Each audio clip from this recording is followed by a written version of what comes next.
O convidado dessa semana do Ilustríssima Conversa é Idelber Avelar, professor de literatura latino-americana na Universidade de Tulane, em Nova Orleans, nos Estados Unidos. No livro Eles em Nós, Retórica e Antagonismo Político no Brasil do século XXI, o Idelber discute, com base na análise do discurso, os principais movimentos da política brasileira nas últimas 2 décadas. Para isso, ele discute o uso de categorias retóricas, como a hipérbole, por atores políticos. O Idelber identifica o exagero da realidade e a tentativa de elevar as projeções de futuro nos discursos do Brasil Grande, tanto na ditadura militar quanto nas políticas desenvolvimentistas de Lula e Dilma Rousseff. Em sua interpretação do lulismo, ele recorre à ideia de oxímoro, figura de linguagem que condensa em uma mesma expressão significados opostos, como círculo quadrado, ou, nos termos da política brasileira dos anos 2000, um pacto paradoxal entre forças contraditórias,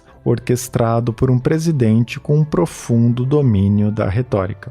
Na conversa, a gente também discutiu a ruptura ocorrida em junho de 2013 e os significados da Operação Lava Jato, e o Idelber explicou sua leitura da ascensão de Bolsonaro. Ele aponta uma retroalimentação entre lulismo e bolsonarismo, mas rejeita a ideia de que os dois campos da polarização são equivalentes.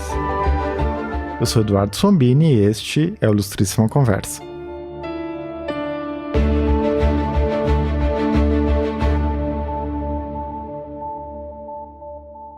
Idelber, você é professor de literatura, um profissional das letras, né, e se propõe a narrar a política brasileira nas últimas décadas a partir da análise do discurso. Esse é um ponto de vista não muito frequente no ensaísmo brasileiro, né? Muitas vezes, inclusive, o universo retórico da política é rebaixado nas análises. Não é incomum a gente ouvir frases como isso é só discurso, o que importa mesmo são as decisões concretas. Por que olhar para a política a partir da linguagem? E como fazer isso?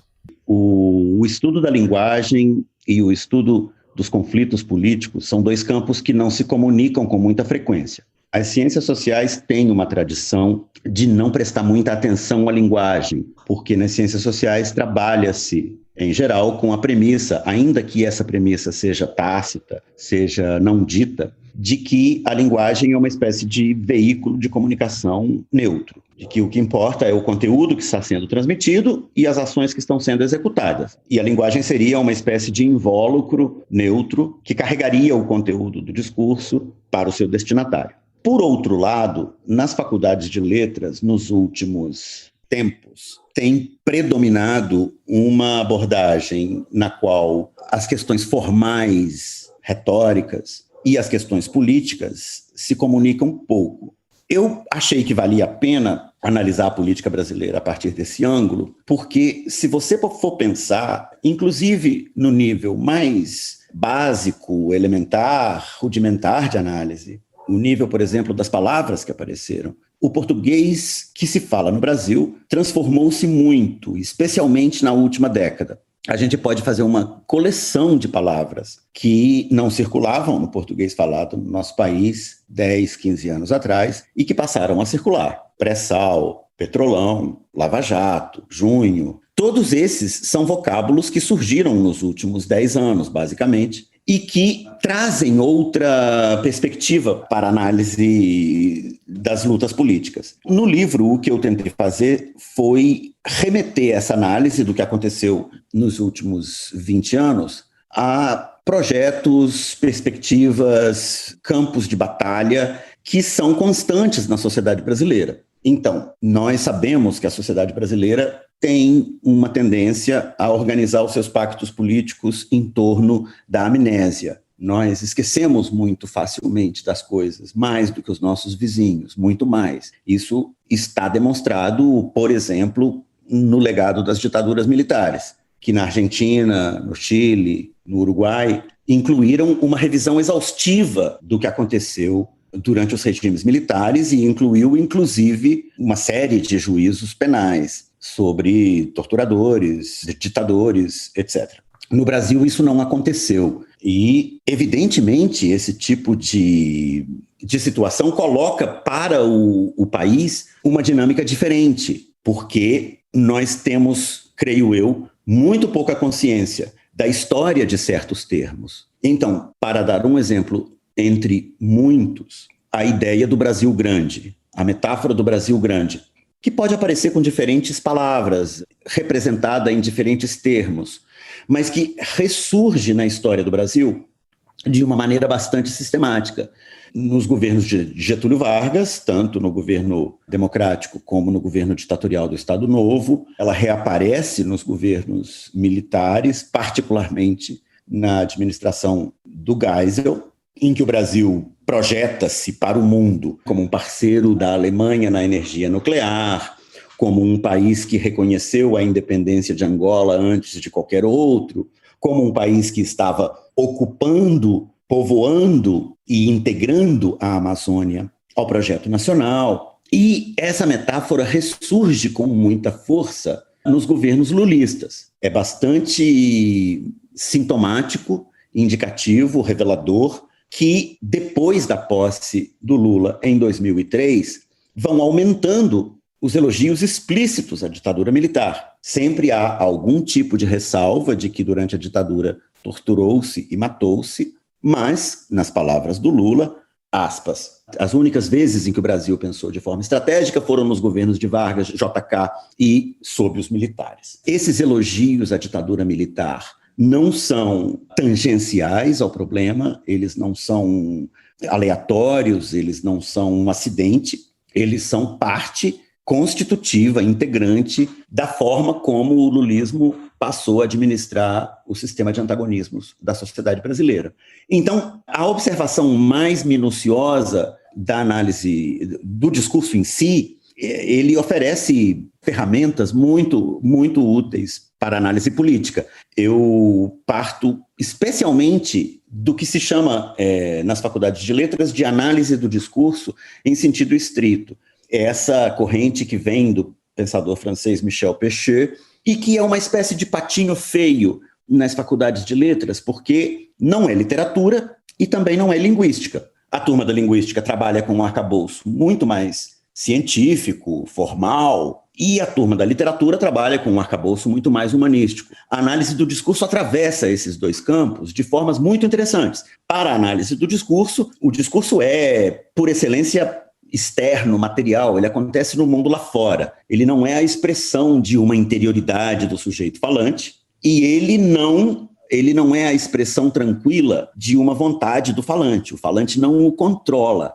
Então, por exemplo, quando eu falo de discurso lulista ou de discurso bolsonarista no livro, não se trata aqui, evidentemente, apenas da coleção de discursos do Lula ou da coleção de discursos do Bolsonaro. Trata-se de uma formação material que vai acontecendo no mundo, que vai arregimentando gente e que, evidentemente, transforma o mundo que ele está representando. A premissa primeira da análise do discurso é essa.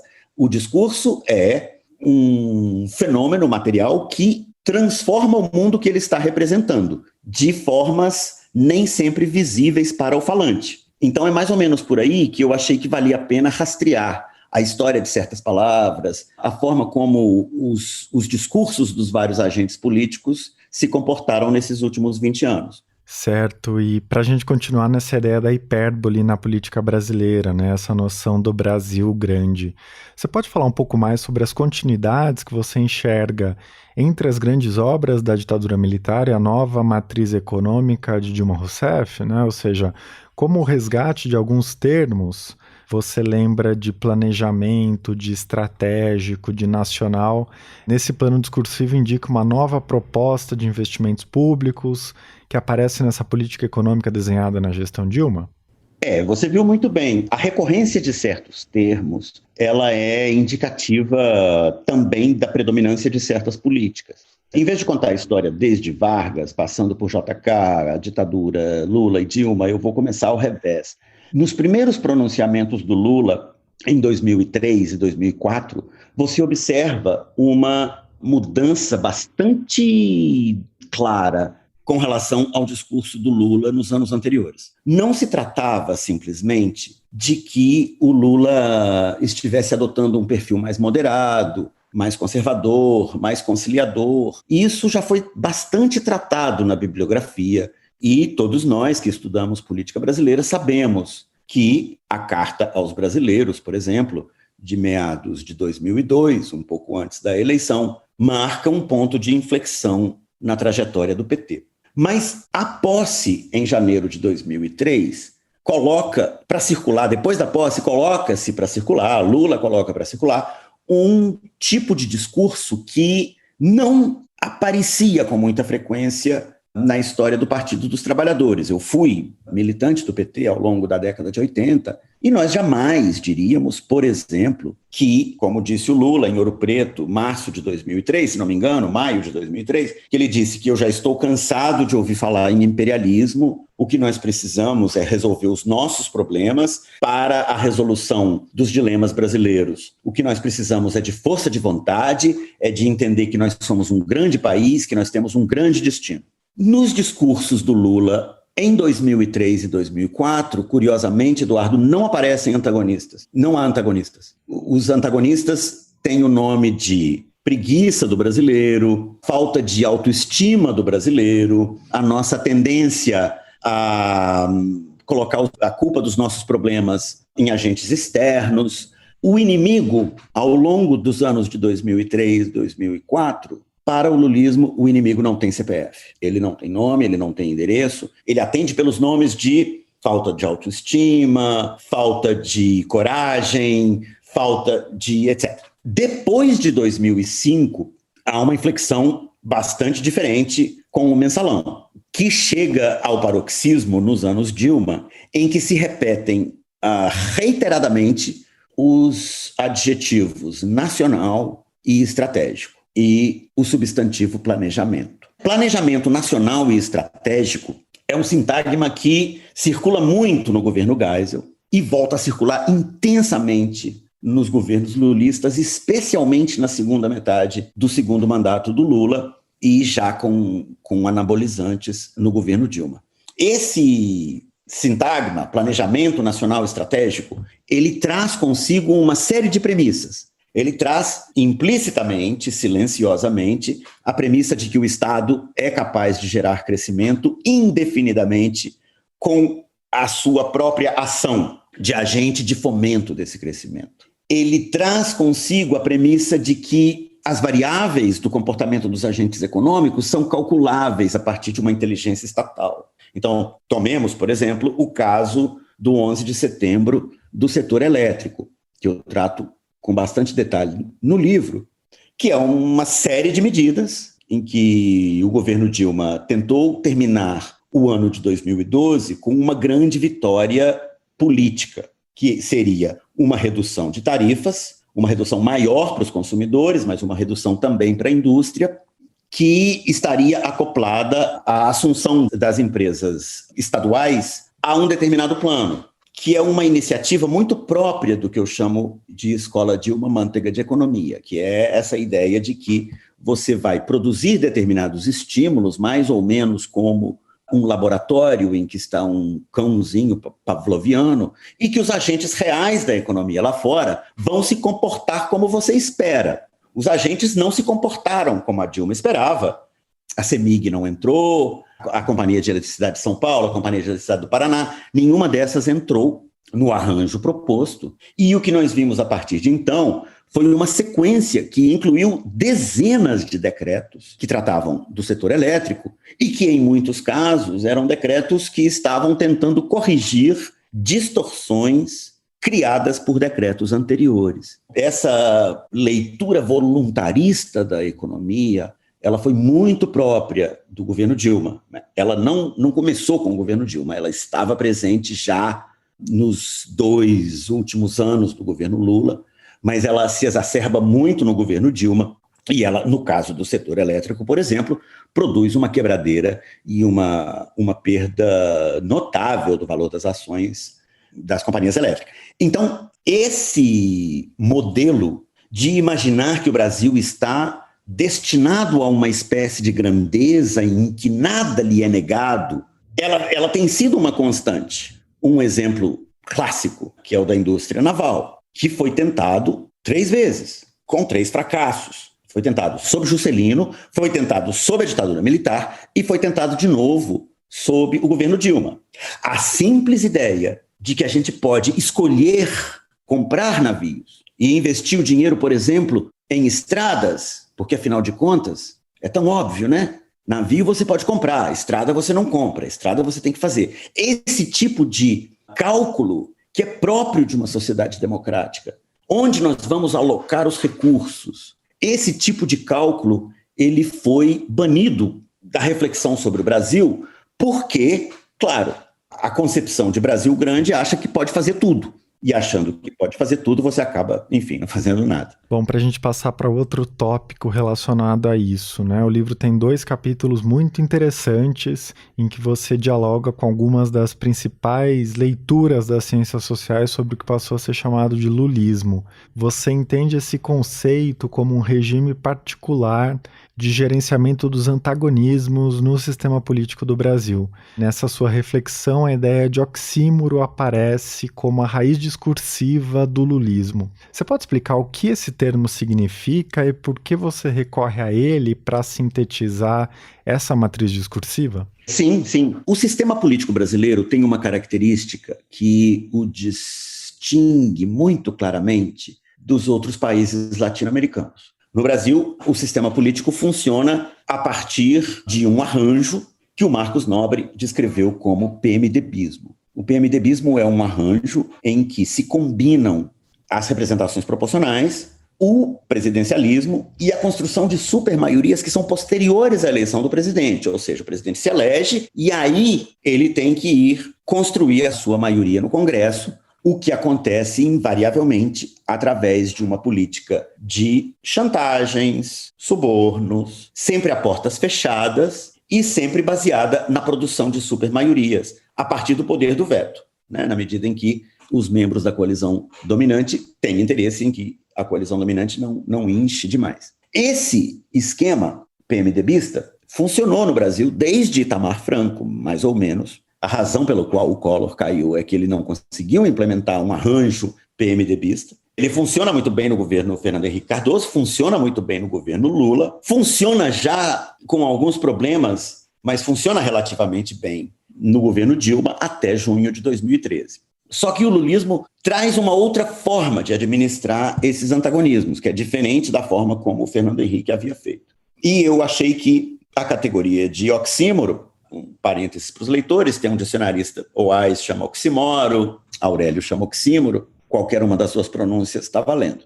O oxímoro ele é uma figura retórica que designa aquela coexistência de opostos no mesmo espaço semântico. Então, quando você diz, aqui está o gordo, ali está o magro, você está trabalhando com uma antítese. Quando você diz o gordo magro, você está usando um oxímoro. A água seca, o círculo quadrado, todos esses são exemplos de oxímoros, né, em que duas ideias irreconciliáveis coexistem no mesmo espaço semântico.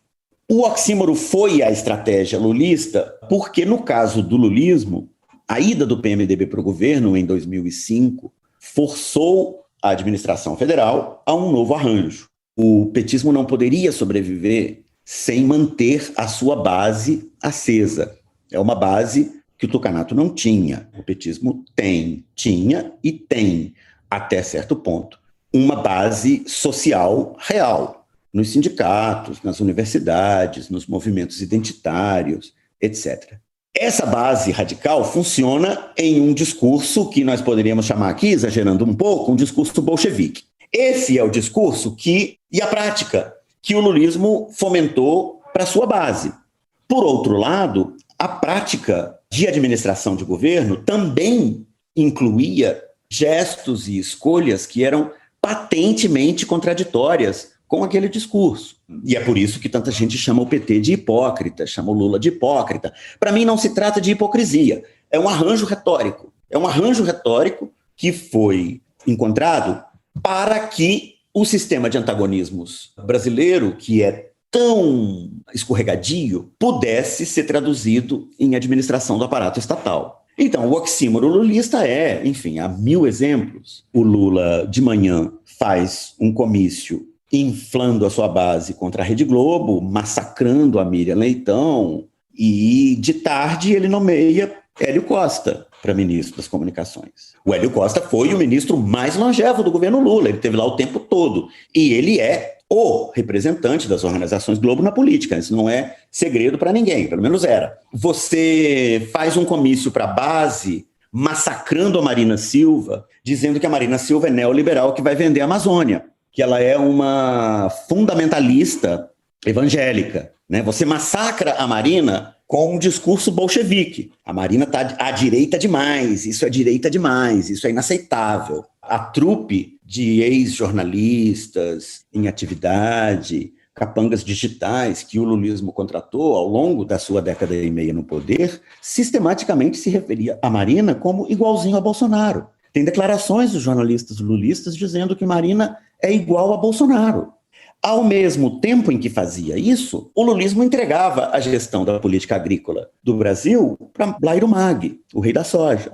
Como esses exemplos da Globo e da Marina, eu poderia te dar vários outros. Não é apenas uma questão de hipocrisia, é um arranjo oximorônico, que foi o arranjo que permaneceu funcional mais ou menos durante, eu diria, 8 anos, de 2005 a 2013. E esse arranjo, evidentemente, se espatifa com a insurreição das multidões de junho.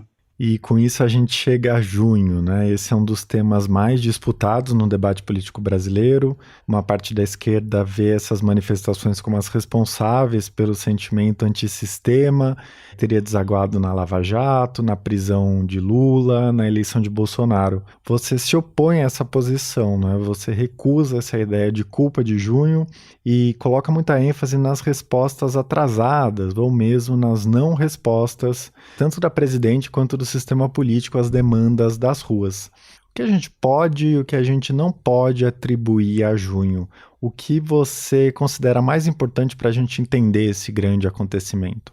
Eu vejo junho mais ou menos como um evento, um acontecimento, né, que a gente diria, como os franceses gostam de dizer, l'événement, um acontecimento que é uma irrupção do incalculável.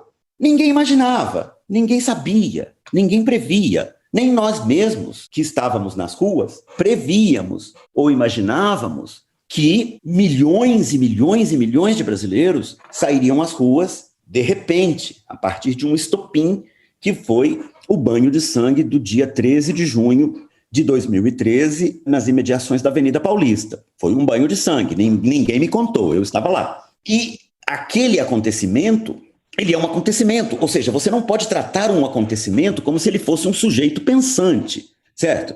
Você não pode dizer assim, junho fez isso ou fez aquilo, ou levou a isso ou levou aquilo, como se junho fosse João ou Maria. Junho foi um acontecimento. A resposta do sistema político brasileiro a junho é o que a gente tem que examinar se a gente quiser trazer o desenrolar dos fatos posteriores a esse momento histórico. E aqui eu insisto fortemente em 3 pernas do debate: executivo, legislativo e judiciário. A resposta do executivo foi desastrosa. Ela incluiu, em primeiro lugar, um silêncio de 10 dias, Dilma Rousseff. Dilma falou no dia 21 de junho, quando as multidões insurretas já tinham tomado o Congresso, enfim, já tinham tomado as cidades brasileiras de assalto. E ela responde com a proposta de uma constituinte parcial para fazer a reforma política. Aqui eu levanto mais uma vez o problema do oxímoro. Uma constituinte, por definição, não pode ser parcial. Constituinte parcial não é constituinte. Ou você constitui, ou é parcial. Então, ela vem com essa proposta porque ela é uma proposta de longa história no petismo. O Paulo Arantes chama isso de reflexo pavloviano da reforma política cada vez que a porrada do "vocês não me representam" aparece nas ruas. Cada vez que a insurgência popular grita contra o sistema político, contra a corrupção, o petismo, treinado para responder assim, dizia à sua militância: não, meu amigo, a corrupção não vai acabar enquanto não se fizer uma reforma política. O problema é estrutural. Os deslizamentos dessa palavra estrutural no português brasileiro das 2 últimas décadas também é uma coisa interessante de se analisar. Mas quando o PT dizia à sua militância: esse problema da corrupção é estrutural, ele não vai ser resolvido até que se faça uma reforma política, o que estava sendo dito, na verdade, nós não vamos fazer nada. Porque a reforma política, sabidamente, na cabeça das lideranças petistas, ia acontecer somente quando o PT tivesse maioria na Câmara, ou seja, nunca. Isso na esfera do Executivo. Registre-se também que em nenhum momento, Dilma Rousseff condenou a brutal violência das polícias militares brasileiras contra os manifestantes. Mas apressou-se em solidarizar-se com um coronel da Polícia Militar que havia levado uns tapas lá de uns manifestantes. A brutalidade das prisões no Rio de Janeiro, a criminalização dos 23, todo o massacre que aconteceu nas ruas do Brasil é uma coisa que nós não podemos esquecer. Nós não podemos esquecer o massacre a que os manifestantes foram submetidos nas manifestações de junho. E o massacre foi indistinto nos governos do PT, que naquela época governava o Rio Grande do Sul, governava a Bahia, governava o Distrito Federal, nos governos do PSDB, que naquele momento governava São Paulo, governava Minas Gerais, nos governos do PMDB, que naquele momento governava o Rio em coalizão com o PT, e nos governos do PSB, que naquele momento governava Pernambuco. A repressão foi idêntica, e ela inclusive foi coordenada com o José Eduardo Cardoso, como ministro da Justiça. Os secretários de segurança estaduais coordenaram o massacre com José Eduardo Cardoso. Então, toda vez que alguém te disser o governo do PT não foi o responsável pelo massacre dos manifestantes, porque as polícias militares são estaduais, é hora de você lembrar o papel do José Eduardo Cardoso na coordenação da chacina de manifestantes que aconteceu nas ruas brasileiras em junho de 2013. Aliás, o estado governado pelo PT, o Rio Grande do Sul, foi o único, que eu saiba, em que domicílios foram invadidos para apreender livros. Anarquistas, gaúchos, tiveram suas casas invadidas, com o governador do estado no Twitter chamando esses manifestantes de fascistas. Isso no executivo. No legislativo, com um cagaço tremendo, com o perdão do meu francês, que se seguiu à toma do Congresso no dia 17 de junho, a resposta foi imediatamente na direção do direito penal. O sistema político brasileiro só soube responder à insurreição de junho através do direito penal. E aí a gente encontra respostas como a Lei de Organizações Criminosas, a chamada Lei de Organizações Criminosas, que é votada em agosto de 2013, como resposta às manifestações, e que regulamenta a delação premiada. A delação premiada já existia, digamos, mas ela é regulamentada, formalizada em agosto de 2013. E é essa lei, evidentemente, que torna possível a Operação Lava Jato, que se gesta no terceiro braço do aparato estatal, no judiciário. E aí se forma o que eu chamo de coalizão político-jurídico-policial da Lava Jato, que é a resposta particular que deu o sistema político brasileiro aos anseios insurretos de junho. Bom, em relação à Lava Jato, né, tem muitas coisas que a gente poderia discutir aqui, mas você centra sua análise em um novo registro discursivo inaugurado pela operação, que você qualifica como tautológico. Você coloca a imprensa como uma participante fundamental desse círculo. Você pode dizer o que isso significa e que caminho você toma para analisar a operação? A leitura da Lava Jato, Eduardo, é um grande problema para a bibliografia brasileira da última década. A bibliografia brasileira, eu vou dizer de uma forma meio tosca e agressiva, e depois eu justifico. A bibliografia brasileira sobre a Lava Jato é muito ruim, ela é péssima, ela é de qualidade pedestre. Ela se divide basicamente em dois grandes grupos. Louvações da Lava Jato, como uma espécie de realização do grande anseio nacional de limpeza do sistema político e de caça à corrupção. Esse é o tipo de bibliografia que você vai encontrar nas agiografias de Sérgio Moro, né, para os leitores que não conhecem a palavra. A geografia é biografia de santo. Então, as várias biografias de Sérgio Moro são, na verdade, agiografias, porque elas não pressupõem uma investigação independente, uma pesquisa independente, elas trabalham com a declaração do biografado como se fosse verdade. Então você tem no livro do Vladimir Neto, por exemplo, um livro que envelheceu muito mal, né? Porque ele lançou o livro em 2017, ou 2016, não me lembro, 2017 eu acho, dizendo, o Moro declarou que não vai entrar na política. E uns meses depois o Moro era ministro do governo Bolsonaro. Essa bibliografia que idealiza a Lava Jato, ela foi escrita basicamente por três grupos: procuradores, delegados da Polícia Federal e jornalistas alinhados com a Lava Jato.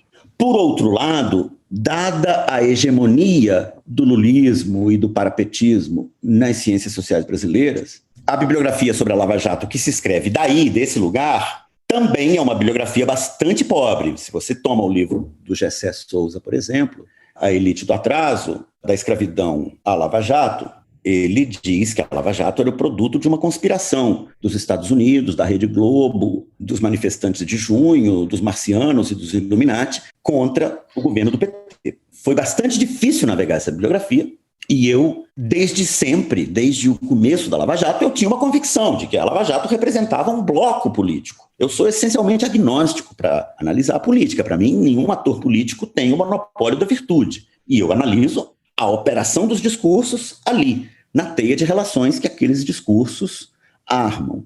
No caso da Operação Lava Jato, é importante sublinhar que ela é uma coalizão político-jurídico-policial. Isso é a novidade dela. Os 3 componentes desse qualificativo são importantes. Ela é uma coalizão jurídica, evidentemente, ela é formada essencialmente por procuradores e por um juiz, entende a política juridicamente, como um cenário em que existem corruptos e não corruptos, né? É uma coisa que qualquer pessoa que analise política a sério sabe que é meio furado. Ela é uma operação policial, evidentemente, ela é baseada principalmente no ato de prender políticos, de levar políticos à cadeia, e ela é também uma operação política, ela é evidentemente política. Esses procuradores que se cacifam como os agentes da limpeza da política brasileira, eles se cacifam como uma força política. Até os inimigos do governo do PT reconhecem que, durante os governos do PT, o Ministério Público e a Polícia Federal tiveram ampla autonomia. Até o Sérgio Moro disse isso no discurso dele de despedida do governo Bolsonaro. O petismo equipou a Polícia Federal e equipou o Ministério Público e deu a eles ampla autonomia para atuar. Isso é fato. E a consolidação desse bloco jurídico-político-policial leva a uma situação em que a Lava Jato se cacifa como herdeira do povo que estava na rua. O povo que estava na rua em nenhum momento concedeu à Operação Lava Jato a condição de porta-voz seu, evidentemente. Mas os acontecimentos se desenrolaram de tal maneira, a combinação entre a resposta punitivista do Executivo, a resposta punitivista do Congresso e a resposta punitivista do Judiciário se combinaram de tal maneira que aquela operação imediatamente se cacifou como herdeira de junho, como eu digo ali no começo do capítulo. Junho ainda nem tinha terminado e já era Lava Jato. Então, a característica essencial da Lava Jato é a tautologia, porque a Lava Jato consistia muito menos na prisão de políticos do que no noticiamento dessas prisões. Porque o noticiamento dessas prisões era o fator político que gerava legitimidade para as próximas prisões. A coisa fica mais complicada ainda quando você estabelece que várias dessas prisões tinham como material probatório matérias de imprensa. Ou seja, a operação consistia em prender pessoas, mas o que realmente importava não era a prisão das pessoas. O que realmente importava era o noticiamento das prisões das pessoas. Então, a imprensa já estava às 6 da manhã, esperando. Nós sabemos, pela Vaza Jato, feita pelo Intercept, que os horários, os fatos, as provas, a estratégia da procuração, tudo isso era vazado de forma seletiva para a imprensa. Esses agentes da imprensa não trabalharam esses vazamentos como se deve trabalhar jornalisticamente, ou seja, como um elemento entre outros, que a partir daí, então, você vai jogar contra as outras evidências, etc. A imprensa tomou esses vazamentos pelo seu valor de face, e a pior parte é que várias dessas prisões tinham como material probatório matérias da própria imprensa, ou seja, um círculo tautológico que a sociedade brasileira escolheu não ver. Porque, por vários motivos, pelo contexto em que ela se encontrava e também, evidentemente, pelo fato de que a corrupção apontada naquela operação efetivamente existiu. Mas isso não altera o fato de que a Lava Jato operou em um círculo eminentemente tautológico, em que o fato, o noticiamento do fato e a matéria que possibilita que o fato aconteça, eram tudo a mesma coisa, em um círculo que se retroalimentava. Então, é por isso que eu proponho que a tautologia é a categoria central da Lava Jato. Certo. Delber, a gente tem só mais alguns minutos, mas obviamente a gente precisa falar da constituição do bolsonarismo, né, que você analisa no último capítulo do livro. Para ficar no núcleo do seu argumento, você escreve, abre aspas, o bolsonarismo extraía do lulismo seus giros retóricos, preenchia-os com conteúdo de extrema-direita e reinstalava-os no interior de um sistema discursivo baseado no puro fomento de antagonismo em tempo integral. Você está propondo que as condições discursivas do bolsonarismo já estavam estabelecidas pelo lulismo? Você pode falar um pouco mais sobre isso? Posso. Esse é um tema que é muito explosivo na sociedade brasileira atualmente, né? Existe muito mal entendido sobre ele, e eu sempre acreditei que a tarefa de um acadêmico rigoroso é tentar estabelecer diferenciações. Então, eu entendo que o último capítulo do livro sobre bolsonarismo vai ser de leitura meio desconfortável para lulistas, mas eu espero que eles estejam abertos à ampla coleção de evidências que eu estou apresentando, de que existe um processo de retroalimentação entre o lulismo e o bolsonarismo e que possibilitou a emergência do bolsonarismo. Isso não quer dizer que o lulismo e o bolsonarismo sejam dois extremos ou duas faces da mesma moeda. Apenas o bolsonarismo é um discurso extremista.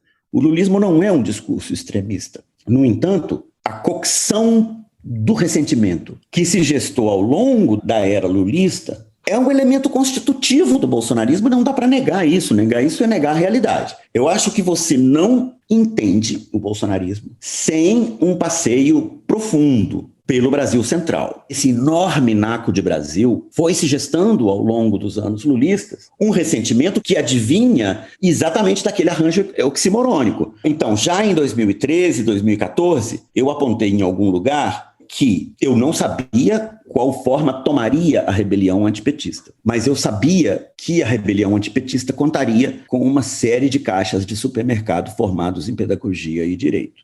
Ou seja, os sujeitos do pacto bolsonarista, ou os sujeitos da insurreição bolsonarista, vamos dizer assim, eles não vieram de Marte, certo? Eles não eram um exército fascista que estava escondido debaixo da cama, esperando a hora de irromper. Essa é uma leitura muito precária, essa é uma leitura muito pobre. A insurreição bolsonarista advém, em grande medida, dos sujeitos que o pacto lulista foi deixando pelo caminho. Então, nessa região do Brasil, pela qual eu tenho um apreço especial, é de lá que eu venho, eu nasci em Uberaba, e retorno com muita frequência a esse mundo. Nesse mundo que forma a espinha dorsal do bolsonarismo, ele não forma o núcleo originário, né? O núcleo originário do bolsonarismo está na zona oeste do Rio de Janeiro. Mas a espinha dorsal é essa coalizão que se produz entre o que eu chamo de Partido do Boi e o que eu chamo de Partido Teocrata. O Partido do Boi foi o primeiro que abraçou Bolsonaro. Eu gosto de brincar com meus amigos dizendo que em 2013, quando o Marco Feliciano foi eleito presidente da Comissão de Direitos Humanos da Câmara, o Bolsonaro não era ninguém em Brasília. Ele era o sujeito que ficava batendo boca com os militantes do PSOL que protestavam contra a posse do Feliciano. Mas em Barretos ele já era alguém. Em Barretos ele já era alguém porque nos rodeios de Barretos ele já era carregado nas costas. E essa figura tosca, incapaz de articular um discurso como Lula articula, de uma masculinidade caipira fake, homofóbica, anti-indígena, essa figura vai se cacifando na medida em que esses pedaços do pacto lulista vão se despegando, vão se desgrudando do pacto lulista. O Partido do Boi é um deles. O agronegócio foi um grande protagonista do pacto lulista. Ele se descolou do pacto lulista no momento que não lhe convinha mais estar ali, como é próprio dos sujeitos políticos. O Partido Teocrata, a mesma coisa. Não nos esqueçamos que, ainda em 2012, a Dilma Rousseff estava participando da inauguração de um templo ilegalmente construído pela Igreja Universal em São Paulo, dizendo que feliz é a nação cujo Deus é o Senhor. Coisa que nenhum presidente tinha dito até hoje. Como assim? A nação cujo Deus é o Senhor. Esse processo pelo qual o bolsonarismo vai catando o ressentimento que exala dos excluídos do pacto lulista torna o bolsonarismo uma espécie de significante vazio. Nas faculdades de letras, a gente chama de significante vazio, a ideia é muito simples. É um significante, ou seja, um signo que está ali e que pode representar qualquer coisa.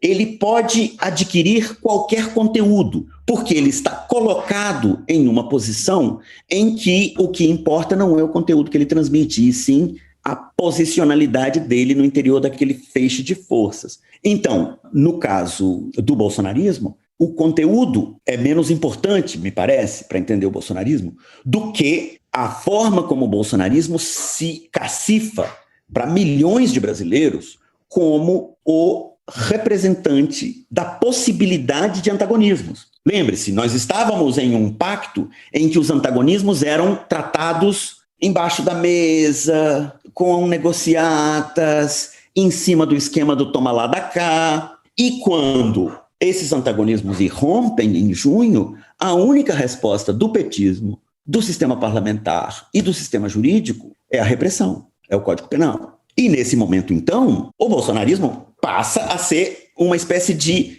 emblema da possibilidade de representar antagonismos. Eu gosto de dar o exemplo da manifestação de março de 2016 na Avenida Paulista, que foi uma manifestação muito grande, gigantesca, a favor do impeachment, da qual foram expulsos os grandes líderes tucanos. Alckmin, Aécio, apareceram e foram expulsos a tapas da Avenida Paulista. O único político que aqueles manifestantes aceitaram abraçar era um até então desconhecido deputado do Rio de Janeiro, conhecido por suas declarações misóginas e homofóbicas. Isso é porque ele passou a representar o antissistema.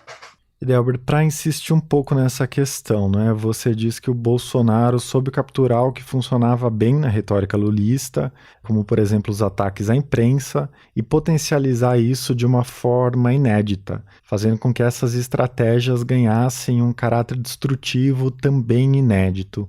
Uma crítica possível a essa interpretação é que ela minimiza a gravidade da retórica bolsonarista, né? Já que tem mais destaque a mudança de patamar ou a inversão do sinal, digamos assim, para uma linguagem de extrema-direita, do que propriamente a invenção de táticas novas e muito mais violentas. Eu imagino que essa é uma crítica que você costuma ouvir bastante. Como que você enxerga isso e como que você responde a essa crítica? Em primeiro lugar, assim, eu não quero impugnar a sua interpretação, talvez eu tenha escrito mal, mas não é que o Bolsonaro captura. O bolsonarismo, como fenômeno que não tem um sujeito apenas, ele se apropria de todo um repertório que não vem de Marte, meu nego. Ele vem de uma história pregressa bastante clara. Eu insisto no livro e nas minhas publicações na imprensa, nas minhas publicações nas redes sociais, que o bolsonarismo é uma devastação sem precedentes. Eu insisto muito nisso. O bolsonarismo é uma devastação sem precedentes. Por outro lado, nós não podemos bloquear a investigação histórica. É muito grave que, e eu já vi alguns colegas acadêmicos fazerem isso, é muito grave que um acadêmico diga: você não pode investigar essa possibilidade porque, senão, você está relativizando o bolsonarismo. Ora, estudar um fenômeno, em certa medida, é sempre, de alguma maneira, relativizá-lo, porque ao estudá-lo, você vai rastrear sua história, você vai situá-lo em um contexto político, histórico, etc. Mas eu insisto que o bolsonarismo é uma devastação sem precedentes. Mas, por outro lado, me parece inegável que a coleção de procedimentos retóricos do bolsonarismo ela não foi aprendida em Marte. Todas essas estratégias, o constante recurso à retórica da autovitimização, os constantes ataques à imprensa, as constantes alusões a alguma teoria conspiratória, o culto ao líder como figura infalível. Enfim, a gente pode elencar aqui uma série de procedimentos retóricos que são de comunicação direta entre lulismo e bolsonarismo. Isso não é segredo para as lideranças bolsonaristas. Se a academia de esquerda não descobriu isso ainda, eu sugiro que, por exemplo, ouçam o Nando Moura, que foi o sujeito youtuber de extrema-direita que em 2016 e em 2017 entrevistou o Bolsonaro, né, no momento em que o Bolsonaro ainda dizia coisas do tipo: eu espero que apareça um outro, mas eu não estou vendo. Quer dizer, é o tipo de discurso de quem está se cacifando para ser candidato, né? Quando é que o Bolsonaro para de meter o pau no Bolsa Família? Você viu o Bolsonaro xingando o Bolsa Família em 2018? Não. Mas em 2015, ele dizia que Bolsa Família era dinheiro para vagabundo, que não contribuía com o PIB. Além do mais, é burro, né? Porque se tem uma coisa que contribui com o PIB, é o dinheiro que o Bolsa Família circula nas comunidades mais pobres. Em 2015, ele ainda fazia esse discurso anti-Bolsa Família. Ele abandona esse discurso na hora de se candidatar. Então, eu vejo com muita preocupação o gesto de alguns setores da academia, ligados à esquerda, de bloquear qualquer tipo de investigação das raízes históricas do bolsonarismo. Por quê? É evidente que se você vai rastrear as raízes históricas do Brasil de 2018, 2019, 2020, você vai encontrar o Brasil de 2010, 2005. Isso não quer dizer a culpa é do PT. Não, isso quer dizer que os discursos se articulam em um feixe que é historicamente constituído e que não dá, no caso brasileiro, muito mais, porque a crise política e a crise econômica brasileira dessa década tem componentes eminentemente internos, certo? A crise econômica de 2009, por exemplo, o crescimento ínfimo do PIB que teve o Brasil em 2009 foi por motivos essencialmente externos, evidentemente. A crise das hipotecas norte-americanas que levou o capitalismo global à pior crise de sua história. A recessão brasileira de 14 a 17, ela é uma recessão com causas internas. Tanto é assim que nenhum outro país teve essa recessão que nós tivemos. Então eu acho que é hora de desarmar os espíritos um pouquinho, de não bloquear hipóteses de investigação antes de que essas hipóteses sejam apresentadas, estudadas, e encarar o debate no terreno dos conceitos e no terreno do material empírico, em vez de ficar eternamente bombardeando pesquisadores com a acusação de que eles estão favorecendo o bolsonarismo, relativizando o bolsonarismo. Certo, Delbert. Parabéns pelo livro e muito obrigado pela sua participação. Obrigado, Eduardo, e um grande abraço para os seus ouvintes. Este foi o Ilustríssima Conversa. Eu sou Eduardo Sombini e a edição de som é do Tomé Graneman. Até a próxima.